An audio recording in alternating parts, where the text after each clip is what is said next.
नमस्कार. श्री स्वामी समर्थ. श्री लक्ष्मी माता की जय. आज आपण काही उपाय बघणार आहोत लक्ष्मी स्थिर राहण्यासाठी.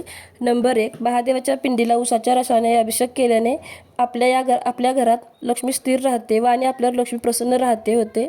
नंबर 2, आपल्या हाताची व पायाची नखे दर मंगळवारीच काढावीत. नंबर 3, आपल्या घरातील देवघरामध्ये श्रीयंत्राची स्थापना करावी आणि त्यांची नियमित पूजा देखील करावी. श्रीयंत्रामध्ये अष्टलक्ष्मीचा आशीर्वाद असतो. असे म्हणतात की श्रीयंत्र लक्ष्मी माता आणि भगवान विष्णू यांचे आसन आहे आणि लक्ष्मी माता आणि श्री भगवान विष्णू आपले आसन सोडून कधीच कुठे जात नाहीत. नंबर 4, आपल्या देवघरात आणि पूजेत माता लक्ष्मीचा आसनास्थ फोटो असावा, म्हणजे बसलेला लक्ष्मीचा फोटो असावा. नंबर 5, आपल्या घरातील स्त्रीरूपी लक्ष्मीचा आदर करावा. मग ती आपली आई असेल, बायको, बहीण, मुलगी, कोणीही असेल. घरातील स्त्री जर आनंदी असेल तर आपल्या घरात सकारात्मकता राहते, त्याचबरोबर लक्ष्मी येते व ती टिकते.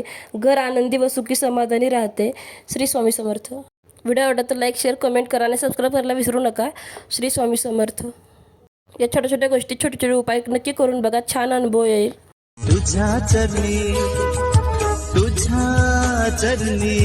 तुझ्या चरणी ठेवून माया धरावे तुझ पाय.